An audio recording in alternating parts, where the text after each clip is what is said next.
What's up? It's Amarii, and you're watching my episode now on Fangirls Only Podcast.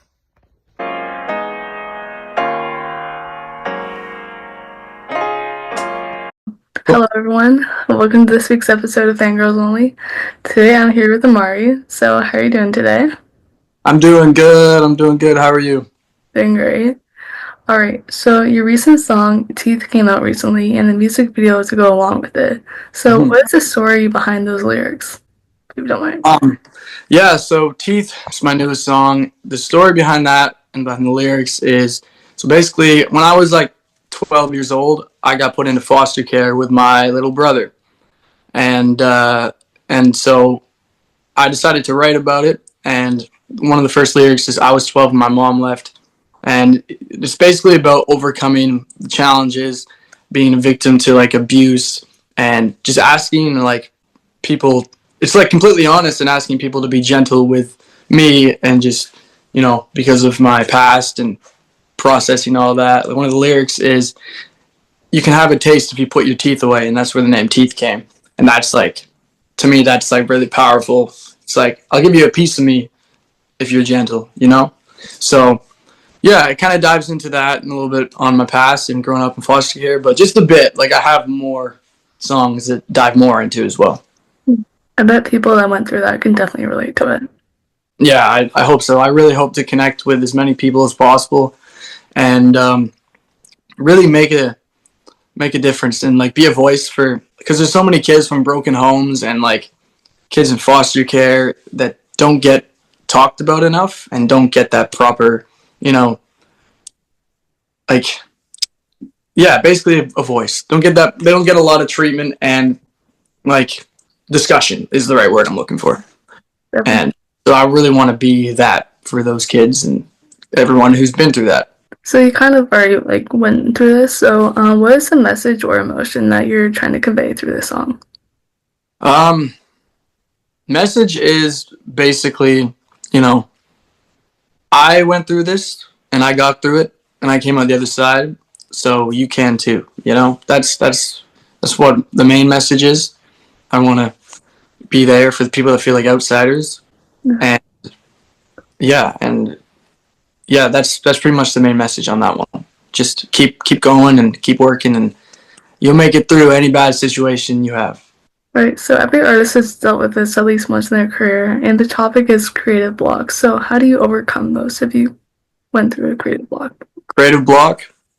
Honestly, yeah, I don't like to write or do anything if it's not real. That's just me. I think that if I'm having creative block, I need to go live life. I need to go and experience things. It sounds kind of crazy, but I will throw myself in a bad situation just to get inspiration for something. I know I've had the reaction you just had was usually the reaction I get when I say that, but sometimes it's a necessary thing for me, because I care about my art and my message and realness of music so much that I can't write about something that's not real. So that's how I deal with creative block. I go out and live. So you started releasing music in 2022 with your debut single "Would You." So how has your music changed since you released that song or made that?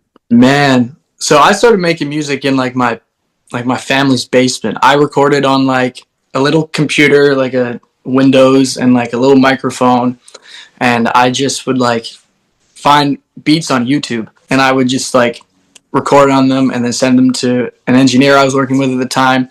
He would help me mix them, and then I just put them out through DistroKid, and then that's kind of how I started. And I was really into more hip hop, but I've always kind of wanted to do pop. So I slowly, it's funny, the other day I went through my old hard drive and I found hundreds of songs, and there's all genres on there, because I like to do as many different lanes as possible.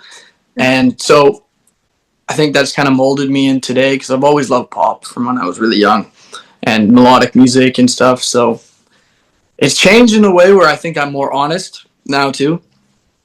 I never could talk about my past and my mom and all that kind of stuff before, and then in the past year I've really coming to my own with that. And definitely, definitely, music is upgraded for sure. I don't record as much just on my little shitty computer, and like now I'm in a proper studio and working with good people and like developing my craft and writing all the time. And yeah, so And now you're professional. Look at you. I'm getting there. Yeah, that professional is that's a strong word, but I'm trying. So, have you ever had an experience that a supporter of yours has like reached out to you saying that your music has helped them in any like sort of way, like a positive way, obviously?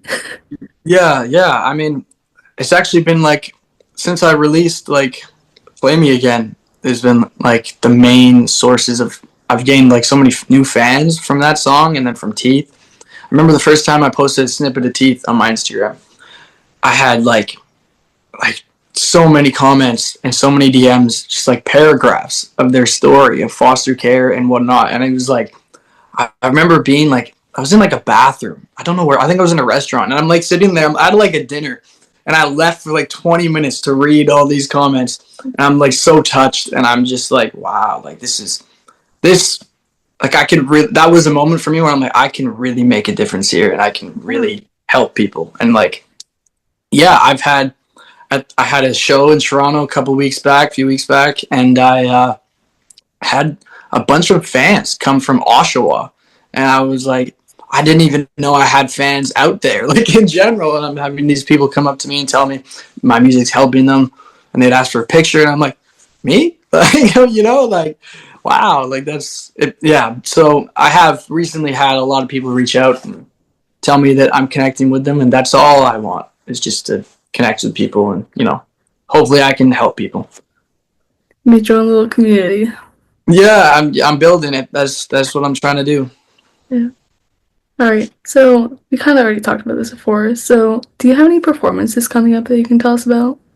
I think that I have a tour in the works, but I can't say anything yet. I can't say anything. It's going to be like an opening thing. It's not, finalized, but I have that in the works. I have another Toronto show in the works that also isn't finalized, so I don't want to but uh, you know, but I have yeah, plenty of performing coming up.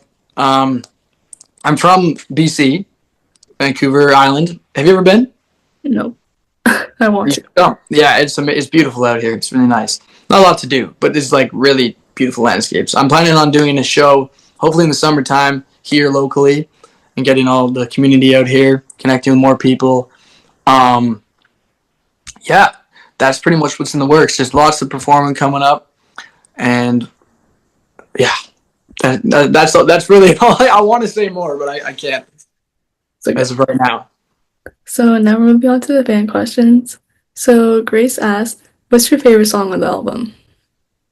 Oh, on like my upcoming one. My favorite song. That's hard. Like I get that question a lot, and it's always like, I love "Play Me Again." I love "Teeth," of course. There's a song on the FYH, and it stands for. Am I allowed to swear on here? Yeah.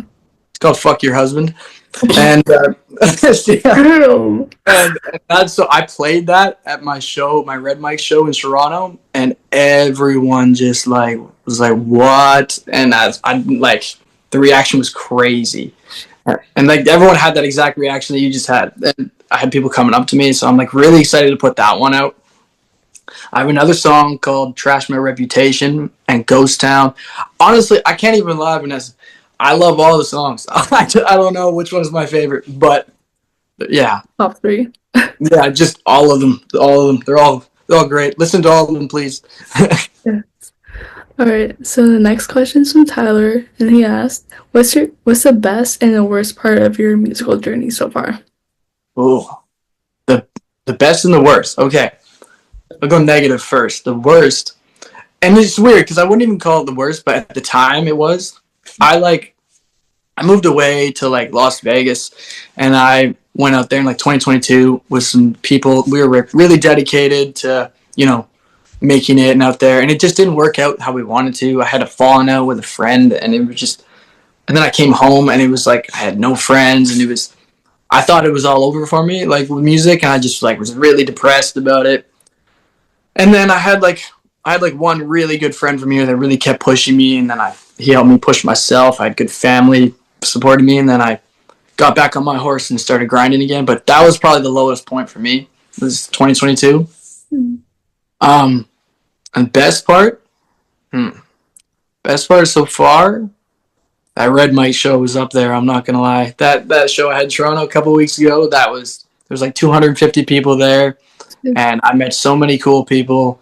And yeah, just performing and get to see like the reaction and my song "Play Me Again." It's like, oh, I had all the whole 200 people going, oh, and it was like the best feeling in the world. Them singing it back to me, it was like that was so cool. And just working with Kayla Diamond, who's like signed me and is developing me and has taught me so much. That's been also the best as well. So yeah. Well, that's funny because Kayla asked the next question. Kayla has the next question. Okay. Yes. So Kayla asked, tell us about your favorite lyric you've ever wrote. My favorite lyric I've ever wrote. It's a lot of hard questions here. I don't know. I think maybe my favorite. Okay, I don't have like one that's my favorite, but I have favorites. The "fuck your husband" lyric is hilarious. I love that. I think that's really jarring. My favorite lyric, maybe "Play Me Again." Like it's what if I let go of holding on to something that's out of control, because I can't make you want me. Just that whole chorus. I'm in love. Like, as soon as I made that, man, like I was so proud of myself, and like I was just like, wow, like I did something really cool here. Like me and Kayla and Max Ant, we really made magic there, and I think that whole chorus, I'm really proud of that one. Yeah, I could not wait to see the lyrics for "Fuck Your Husband." Just like I know. you I'm hyping sang, it. like everyone's mouths were on the ground. Like I don't Yeah, know. yeah. I'm really intrigued to see what people's reactions are, because like if that small group of people was that reaction, I really hope people can connect with it like they did. Yeah, definitely. Yeah. So that was all the questions. So thank you so much for coming on. It's great having you. Yeah, thank you so much for having me. It was a pleasure being here. Oh, do you want to promote yourself again? Yeah, sure. Why not? Always. Amarii is my name. I have an EP coming out near future. I have more singles coming. The next song is called Ghost Town. That's the next single, and I dive into more of my past and the relationship I had with my mom growing up and the struggles in that. And I'm really excited for people to hear that one. And it's a super dope song. And yeah, you can find me on all platforms. And I'm excited to connect with you guys and keep it going. And drink more iced coffees. McDonald's sponsor him. Yeah, please, honestly. All right. So thank you again for coming on. All right.